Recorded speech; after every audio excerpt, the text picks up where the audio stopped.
நன்மையா எஜுகேஷன் சார்பாக அனைவருக்கும் வணக்கம். இன்றைய நாளேடுகளான தி இந்து தமிழ் நாளிதழ் மற்றும் தினமணி நாளிதழ் ஆகியவற்றிலிருந்து எடுக்கப்பட்ட செய்தி குறிப்புகளை நம்ம டிஎன்பிசி எக்ஸாம் பாயிண்ட் ஆஃப் வியூவில் தொடர்ச்சியாக பார்க்க போகிறோம்.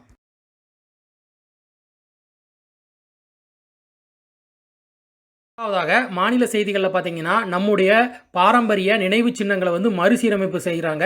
அது குறித்தாக பார்க்க போகிறோம். என்ன அப்படின்னு பார்த்தீங்கன்னா, தமிழக அரசு ஆசிய வளர்ச்சி வங்கியோட நிதி உதவி திட்டத்தின் கீழ் பார்த்தீங்கன்னா சுற்றுலாத்துறையின் மூலமாக இந்த நினைவு சின்னங்களை புனரமைப்பு பாதுகாப்பு பணிகளை மேற்கொள்கிறாங்க. அதை தொல்லியல் துறையின் கட்டுப்பாட்டில் இருக்கக்கூடிய 12 நினைவு சின்னங்களை தேர்ந்தெடுத்திருக்காங்க. இதில் முதல் கட்டமாக பார்த்தீங்கன்னா கடந்த அக்டோபர் 5ஆம் தேதி சில நினைவு சின்னங்களை புனரமைச்சு திறந்து வச்சாங்க. அது எதெல்லாம் பார்த்தீங்கன்னா கட்டபொம்மனுடைய கோட்டை, மனோரா நினைவு சின்னம், அப்புறம் டச்சு கல்லறை ஆகிய 3 நினைவு சின்னங்களை முதல் கட்டமாக புனரமைச்சாங்க. தற்போது பார்த்தீங்கன்னா இதனுடைய தொடர்ச்சியாக எதெல்லாம் புனரமைச்சிருக்காங்க அப்படின்னு பார்த்தீங்கன்னா மதுரை மாவட்டம் திருமலை நாயக்கர் மகால், அதுக்கப்புறம் பார்த்தீங்கன்னா சிவகங்கை மாவட்டத்தில் இருக்கக்கூடிய மருதுபாண்டியர் கோட்டை, அதனை சுற்றி இருக்கக்கூடிய மதில் சுவர், அதுக்கப்புறம் கள்ளக்குறிச்சி மாவட்டத்தில் இருக்கக்கூடிய தியாகதுருகம் மலைக்கோட்டை, அதுக்கப்புறம் கன்னியாகுமரி மாவட்டத்தில் இருக்க உதயகிரி கோட்டை சுவர், அந்த பகுதிகளை நேற்று சீர்படுத்தி அதை நம்முடைய முதல்வர் பழனிசாமி அவர்கள் திறந்து வச்சிருக்காங்க. சாகர் அன்வேசிகா அப்படிங்கிற கப்பல் குறித்து தான் பார்க்க போகிறோம். என்ன அப்படின்னு பார்த்தீங்கன்னா தேசிய கடல் தொழில்நுட்ப கழகத்தினுடைய சார்பாக தான் இந்த சாகர் அன்வேசிகா அப்படிங்கிற ஆராய்ச்சி கப்பலை நேற்று 9/1/2021 அன்று நாட்டுக்கு அர்ப்பணிச்சிருக்காங்க. இது எதற்காக அப்படின்னு பார்த்தீங்கன்னா பேரிடர் காலங்களில் கடலில் ஏற்படக்கூடிய மாற்றங்களை இந்த ஆராய்ச்சி கப்பல்கள் மூலமாக நம்ம துல்லியமாக கணக்கிட முடியும். அதன் மூலமாக பார்த்தீங்கன்னா 50% விவசாய இழப்புகள் தடுக்கப்படுகின்றன அப்படிங்கிறத சொல்லியிருக்காங்க. இதை மேலும் பார்த்தீங்கன்னா தேசிய கடல் தொழில்நுட்ப கழகத்தினுடைய தலைவர் ராமதாஸ் அவர்கள் என்ன சொல்லியிருக்காங்க அப்படின்னு பார்த்தீங்கன்னா இந்த கப்பல் பார்த்தீங்கன்னா கொல்கத்தாவில் கட்டப்பட்டிருக்குது. இதற்கு பேர் பார்த்தீங்கன்னா சாகர் அன்வேசிகா அப்படிங்கிறது பெயரிடப்பட்டிருக்கு. இதனுடைய நீளம் பார்த்தீங்கன்னா 43 மீட்டர் நீளம், 9.6 மீட்டர் அகலம் கொண்டது. இந்த கப்பலோட சிறப்பம்சம் என்ன அப்படின்னு பார்த்தீங்கன்னா இந்த கப்பல் நம்முடைய இந்திய கடற்கரையிலேருந்து 300 கிலோமீட்டர் தூரம் வரை சென்று கடலில் பார்த்தீங்கன்னா 3 கிலோமீட்டர் ஆழத்துக்கு கீழே போய் அதில் இருக்கக்கூடிய ஃபெசிலிட்டிஸ் பார்த்தீங்கன்னா கடலில் 3 கிலோமீட்டர் ஆழத்தில் 16 மணி நேரம் விஞ்ஞானிகள் தங்கி அங்கே ஆய்வுகளை நடத்தக்கூடிய வசதிகள் இந்த கப்பலில் இருப்பதாக தெரிவிச்சிருக்காங்க. அடுத்ததாக பார்த்தீங்கன்னா சவால் நிறைந்த நீண்ட பயணத்தை நம்முடைய ஏர் இந்தியா பெண்கள் குழு செய்ய இருக்காங்க. அது குறித்தா பார்க்க போகிறோம். என்ன அப்படின்னு பார்த்தீங்கன்னா அமெரிக்காவில் இருக்கக்கூடிய சான் பிரான்சிஸ்கோவுக்கும் இந்தியாவில் இருக்கக்கூடிய பெங்களூருக்கும் இடையிலான வான்வெளி போக்குவரத்தை இவங்க நடத்தி முடிக்க இருக்காங்க. இதனுடைய மொத்த தூரம் எவ்வளோ அப்படின்னு பார்த்தீங்கன்னா உலகிலே மிக நீளமான தூரமாக இருக்கக்கூடியது 14,000 கிலோமீட்டர் தூரம் அப்படிங்கிறது சொல்லியிருக்காங்க. இந்த வழித்தடத்தில் ஏர் இந்தியா நிறுவனம் விமான சேவையை தொடங்க திட்டமிட்டிருக்குது. அதன்படி பார்த்தீங்கன்னா ஏர் இந்தியாவினுடைய AI-176 அப்படிங்கிற விமானம் நேற்று 9/1/2021 அன்று சான் பிரான்சிஸ்கோவில் பெறப்பட்டிருக்குது. அதுக்கப்புறம் பார்த்தீங்கன்னா 11/1/2021 அன்று காலையில் கர்நாடக மாநிலம் பெங்களூர் விமான நிலையத்தில் தான் தரையிறங்க இருக்குது. இந்த ஏர் இந்தியா விமானத்தை பார்த்தீங்கன்னா முழுக்க பெண்களாலேயே இயக்க திட்டமிட்டு இந்த சேவையை தொடங்கி இருப்பதாக அவங்க சொல்லியிருக்காங்க.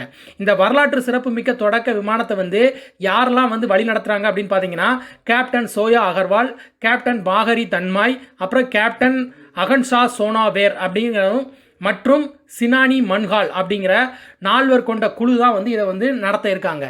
இதனுடைய சிறப்பு என்ன அப்படின்னு பார்த்தீங்கன்னா இந்த விமான பயணம் பார்த்தீங்கன்னா எங்கேயுமே இடையில நிற்காம நேராக சான் பிரான்சிஸ்கோவில் பெங்களூரை அடைவதுதான் நோக்கமாக இருக்குது. மேலும் பார்த்தீங்கன்னா சவால் நிறைந்த வட துருவத்தின் மேலான இந்த நீண்ட தூர பாதையை பறந்து கடக்க இருக்காங்க அப்படிங்கிறது குறிப்பிடத்தக்கது. பார்த்தீங்கன்னா பிரவாசி பாரதிய திவஸ் அப்படிங்கிற தினம் நேற்று கொண்டாடப்பட்டிருக்குது. அது குறித்தா பார்க்க போகிறோம். என்ன அப்படின்னு பார்த்தீங்கன்னா வெளிநாடு வாழ் இந்தியர் தினத்தினுடைய 16வது மாநாடு நேற்று நடைபெற்றிருக்குது. இந்த தினம் எதற்காக கொண்டாடுறாங்க அப்படின்னு பார்த்தீங்கன்னா நம்முடைய மகாத்மா காந்தி அவர்கள் 1915ஆம் ஆண்டு ஜனவரி 9ஆம் தேதி பார்த்தீங்கன்னா தென்னாப்பிரிக்காவிலிருந்து இந்தியா திரும்பினார். அந்த தினத்தை நினைவு கூறும் விதமாக தான் ஒவ்வொரு ஆண்டும் ஜனவரி 9ஆம் மாதம் இந்த பிரவாசி பாரதிய திவஸ் தினம் கொண்டாடிட்டு இருக்காங்க. இந்த மாநாட்டில் சிறப்பு விருந்தினராக யார் கலந்துக்கிட்டாங்க அப்படின்னு பார்த்தீங்கன்னா கரினாமோட அதிபர் சந்திரிகா பிரசாத் சந்தோகி அப்படிங்கிறவங்க தான் கலந்துக்கிட்டாங்க அப்படிங்கிறத சொல்லியிருக்காங்க. செய்திகளில் பார்த்தீங்கன்னா இலங்கையில் இருக்கக்கூடிய போர் நினைவிடம் வந்து இடிக்கப்பட்டிருக்குது. அது குறித்து தான் பார்க்க போகிறோம். என்ன அப்படின்னு பார்த்தீங்கன்னா, இலங்கையில் முள்ளி வாய்க்கால் அப்படிங்கிற இடத்துல வந்து கடந்த 2009ஆம் ஆண்டு நடைபெற்ற இறுதிக்கட்ட போரின் போது பார்த்தீங்கன்னா நிறைய தமிழர்கள் வந்து பலியாயிருக்காங்க. அதனுடைய நினைவாக பார்த்தீங்கன்னா அங்குள்ள யாழ்ப்பாணம் பல்கலைக்கழகத்தில் கடந்த 2019ஆம் ஆண்டு பார்த்தீங்கன்னா போர் நினைவிடம் வந்து எழுப்பப்பட்டிருக்குது.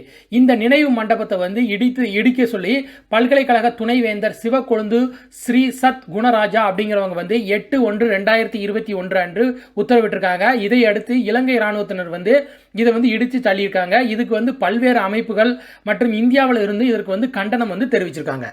அடுத்தது பார்த்தீங்கன்னா அமெரிக்காவில் இருக்கக்கூடிய 25வது சட்ட திருத்தம் அது குறித்து தான் பார்க்க போகிறோம். என்ன அப்படின்னு பார்த்தீங்கன்னா, அமெரிக்க அதிபராக பொறுப்பு வகிக்கக்கூடிய ஒருவர் வந்து மரணம் அடைந்தாலோ அல்லது வந்து ஊழல் அல்லது மனநிலை தகுதி இழந்தாலோ அவரது அதிகாரத்தை வந்து துணை அதிபருக்கு வந்து மாற்றுவதற்கு வந்து அரசியல் சாதனத்தின் வந்து 25வது சட்ட திருத்தம் வந்து வழிவகுக்கிறது அப்படிங்கிறத வந்து சொல்லியிருக்காங்க. அந்த வகையில் பார்த்தீங்கன்னா 25வது சட்டப்பிரிவு வந்து செயல்படுத்தப்பட்டால் ஜோ பைடனுடைய அதிபர் பொறுப்பை வந்து அவர் வந்து ஏற்கக்கூடிய வரையில் வந்து தற்போதைய துணை அதிபராக இருக்கக்கூடிய மைக் பென்ஸ் அப்படிங்கிறவங்க வந்து அதிபராக இருப்பாங்க அப்படிங்கிறது வந்து சொல்லியிருக்காங்க. மேலும் பார்த்தீங்கன்னா ஆபத்தானவர் என்ற நிலையை வந்து அடைந்து பதவியிலிருந்து விலக மறுக்கக்கூடிய அதிபர்களுக்கு வந்து இந்த சட்ட திருத்தம் பொருந்தும் அப்படிங்கிறது வந்து கருதப்படுவதாக வந்து சொல்லியிருக்காங்க. இதனால அமெரிக்க அதிபர் ட்ரம்ப் அவர்கள் வந்து பதவி நீக்கம் செய்யலாம் அப்படிங்கிறது வந்து சொல்லியிருக்காங்க. இதில் வந்து முக்கியமான கருத்து என்ன அப்படின்னு பார்த்தீங்கன்னா, இந்த நடவடிக்கை இந்த 25வது சட்ட திருத்தத்தை வந்து நடைமுறைப்படுத்துவதற்கு இரு அவைகள்லையும் வந்து 3/2 பகுதி உறுப்பினர்களின் ஆதரவு தேவை அப்படிங்கிறது வந்து சொல்லியிருக்காங்க. இதனால வந்து இந்த சட்டம் வந்து நடைமுறைப்படுத்துவதற்கு வந்து நிறைய சிக்கல்கள் இருக்குது. அதனால வரக்கூடிய ஜனவரி 20ஆம் தேதி வரைக்கும் வந்து அதிபர் ட்ரம்ப் அவர்களே வந்து பதவியில் நீடிப்பதற்கான வாய்ப்புகள் அதிகம் அப்படிங்கிறதையும் வந்து சொல்லியிருக்காங்க. உலகினுடைய பணக்காரர் பட்டியலில் பார்த்தீங்கன்னா அமேசான் நிறுவனர் ஜெஃப் பெசோஸ் அப்படிங்கிறவங்க வந்து 2வது இடத்துக்கு வந்து தள்ளி முதல் இடத்துக்கு வந்து எலான் மஸ்க் அப்படிங்கிறவங்க வந்து முன்னேறி இருக்காங்க. அவர் யார் அப்படின்னு பார்த்தீங்கன்னா டெஸ்லா கார் நிறுவனத்தினுடைய தலைமை செயல் அதிகாரி தான் இந்த எலான் மஸ்க் அப்படிங்கிறவங்க. இவருடைய சொத்து மதிப்பு பார்த்தீங்கன்னா $18,000 கோடி வந்து உயர்ந்திருப்பதாக வந்து தெரிவிச்சிருக்காங்க.